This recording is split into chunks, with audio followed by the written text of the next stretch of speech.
Yes, welcome back to the Sports Show. Time to talk about golf. Of course, the Simpson Cup has been on. Kooyonga, who had looked good all year, up against the Vines on Sunday, and it was an absolute ripper down there. Darkie Thompson joins us. Gaz, how did it play out, mate? Well, it was a fantastic final. As we sort of predicted, it was always going to be fairly tight. Kooyonga were favourite. Well, I think they were favourite the whole season, and just their experience and I think their depth just told in the end. They won 4.5, 2.5. So it was an interesting game because there were 3 games that were sort of all virtually done and dusted by 9 holes. The Vines had 2 of those and Kooyonga won. So then it just come back down to, I guess, a bit of experience, you know, the more depth they had.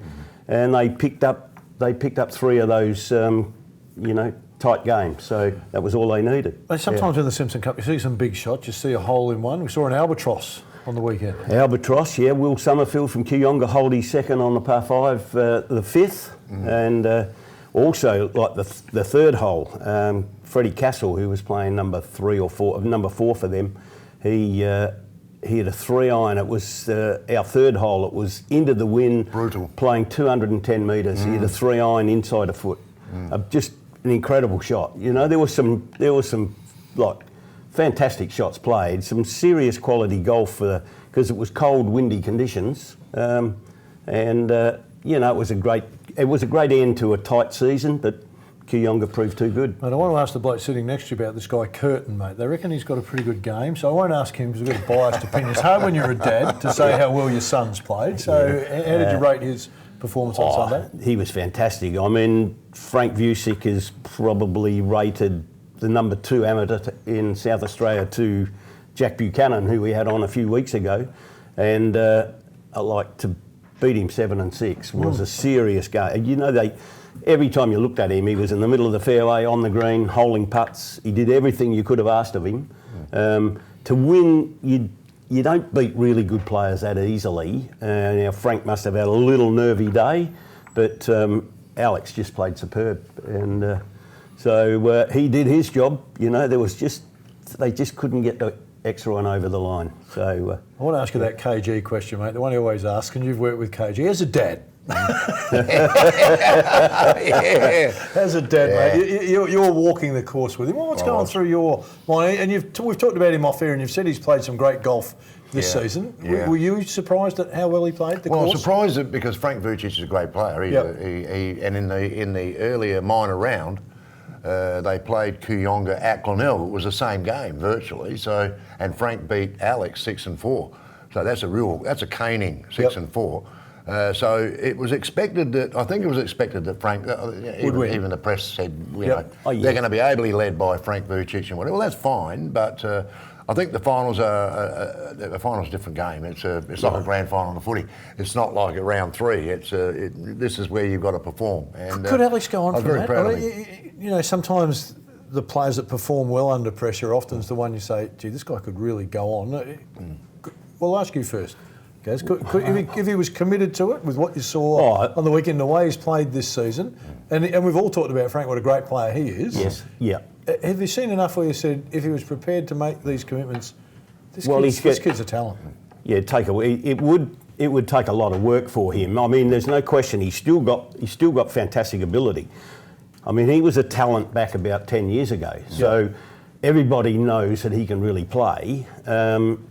He sort of went into a bit of hiatus with his game in some respects, and the fact that he sort of put his head down and he's taken the responsibility of playing number 1 all through the year, there's no question he could still play state golf if they gave guys of that age the opportunity. But it's become a sport now that the selectors are only interested in 17 to 20-year-olds, and then that's it. You know, once you get to 22, virtually you're no longer in a high-performance program. It's a tough game now. You know, look, I can remember back in my day, if you were 50, you could still play state golf. I was about to say, if you look at the golf this year, and we were talking about it last year, saying, gee, Australia's gone really bad at golf, and suddenly these guys at an older age, it's like they've matured and then they've come back and they're playing real. Alex kind of looks like maybe he's sitting in that He Pocket. could. You know. Well, what's your thought, Baz? Oh, no, as a dad? he didn't work at his game. Darkie said he went into a bit of a hiatus. Yeah. Well, that was partly my fault because I told him to go out and be a boy and whatever, and he went out and very hard to get him back. But you know, on the back of Ash Barty winning Wimbledon, one of the things she said was she wasn't enjoying playing tennis, so she walked away. Yeah. Went and played cricket for a while, came back to tennis, and they're different beasts and different sports and all that. Yeah. But sometimes you can walk away, mature, come back, and you go, I'm in a different place right now. Yeah. Could he be in a different place, or do you think he just loves playing golf and the rest? Getting up there doesn't matter. He just enjoys what he's doing. He was a cricketer as well. So he left the golf for a little while and went and played cricket again and with all his mates. And you know, once you stop playing, as Darkie will say, once you stop playing the game, especially golf, it takes a while to get it back. My word, it does. It's a tough game. It's a tough gig. Well, I'm drawing a parallel with Ash Barty. I know they're really poles apart, but the same thing. Took a break, came back, change in mindset, change in attitude, and suddenly whoosh.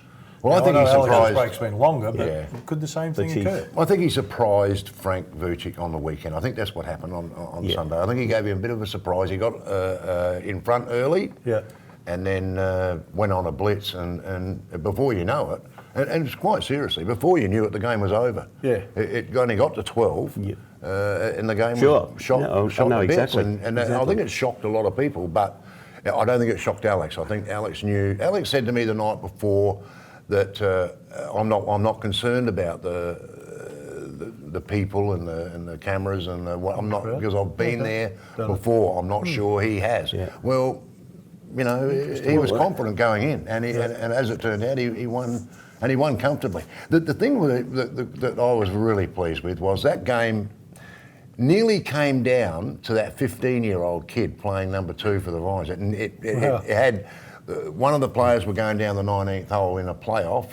Had he won, it would have been 3-3 with one match out in the course. And it was the 15-year-old who was sitting square with his opponent. And it would have been some finish. Absolutely. Absolutely. But as it turned out, they lost that playoff hole. Once that game went down 19. But like, getting back to Alex, it's a massive step that he has to make. I mean, he's virtually proved that he matches with all of the top, virtually the top amateurs in South Australia. If he was prepared to continue to put in like he has apparently for the last month practicing, but then the next step to go, very difficult. No, it's a big step and it's difficult, but it just kind of looks like, you know, sometimes when you win and you win against a player like Frank, suddenly you reflect back and you go, gee whiz, I reckon I could be okay. You know, as before there's that, I'm just playing because I enjoy it, it's been fun, and sometimes on reflection it changes the way people go. So. And I think what you say, you know, as a couple of these guys are starting to mature, although